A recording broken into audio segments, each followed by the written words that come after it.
Samantala, matapos ang pagtama ng sunod-sunod na kalamidad sa bansa, iginit ni Pangulong Ferdinand R. Marcos Jr. na mahalagang maging handa ang bawat isa sa anumang sakuna at hindi lamang banta ng kalamidad ay binabala ng Pangulo, kundi maging banta ng fake news. Si Clazel Pardilla sa sentro ng balita. Lindol man o pagsasabog ng bulkan, kailangan natin lalo pang paigtingin ang ating disaster preparedness and response. Mensahe yan ni Pangulong Ferdinand R. Marcos Jr. kasunod ng mga lindol at bagyo na tumama sa bansa.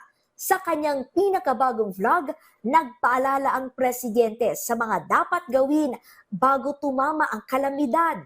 Unang-una, magplano. Magkaroon ng plano at alam ng bawat miyembro ng pamilya kung ano yung plano na yun. Pati na yung mga kasambahay. Saan ang evacuation area? Saan tayo tatakbo? Saan ang meeting place kapag lumindol? Saan pa pupunta? Saan tayo magkikita-kita? Ang pangalawa, maghanda po kayo ng go bag. Ano nga ba yung go bag? Ano bang nasa loob ng go bag? Mga importanteng dokumento, papeles. Ilagay din ito ang mga basic survival item tulad ng mga pagkain, delata, biskwit, tubig, first aid kit.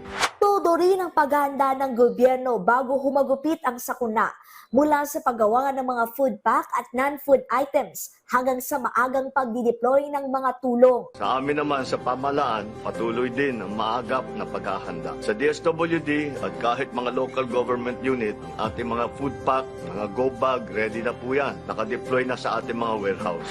Kaya sa pagdating ng Bagyong Ramil, mabilisan na ihatid ang 10,000 food pack ng Department of Social Welfare and Development sa mga naapektuhan ng Bagyong Ramil sa Capiz at nakaranas ng matinding pagbaha. Nakatanggap na ng ready-to-eat food ang mga evacuees sa Rojas City na nasalanta ng baha dulot ng Bagyong Ramil. Layo nitong matiyak na hindi magugutom ang mga nasalanta ng kalamidad.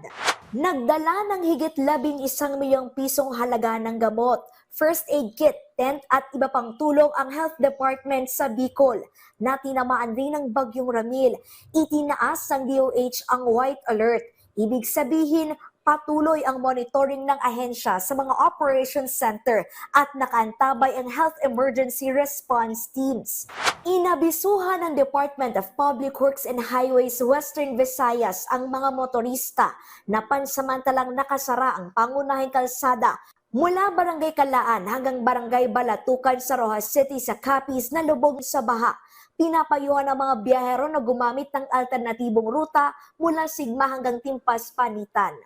Samantala, nanawagan si Pangulong Marcos na huwag maniwala sa fake news na may kaugnayan sa maling impormasyon na kumakalat tuwing may kalamidad. Ang pakinggan lang po ninyo ay ang mga balita na nanggaling sa mga official website ng mga ahensya ng government, local government man o sa national government, sa pulis, sa billbox, sa Pag-asa. Clazel Pardilla para sa Pambansang TV sa Bagong Pilipinas.